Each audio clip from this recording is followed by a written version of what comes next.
The reason why you don't see people criticizing their side is because, very simply, they don't want to pay the social costs. Group belonging reinforces a sense of purpose at the individual level. So when you say something that deviates from the general mindset of the group, you've just put yourself in a precarious situation. And in an attempt to decrease the likelihood of experiencing punishment, we often compromise our values in exchange for acceptance. The acceptance is rewarding, even though we've just left our values by the wayside.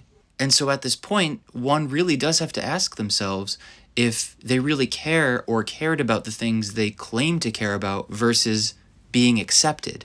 What holds more weight? I'll give you an example. So, like myself, if you have been preoccupied and thinking a lot about how the political left or the woke left has permeated our culture and has punitively and sadistically tried to control us in the ways that they have, and at the bottom of it, in the final analysis, you think, these people are totalitarian, they're authoritarian. Essentially what you're saying is you care about individual liberties, and by extension, you care about the mechanisms that ensure those liberties are protected. And if that's what you value, should that value not be held constant if and when your side violates that value? Because if that's not it, then what we're talking about is grievance politics or identitarianism, which uses values as a means to signal group compliance. Here's my pressure point.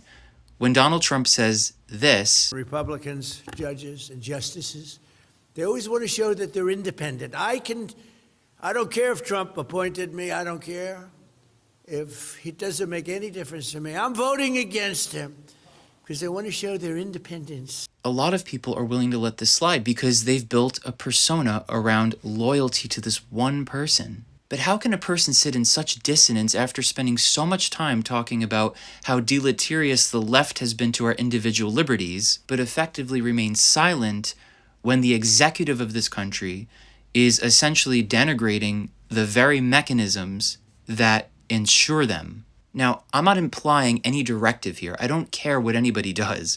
I'm simply asking you to think about this. And no, I'm not suggesting a both sides position. What I'm saying is defending individual liberties requires you sometimes to say to your side, hey, you've got it wrong.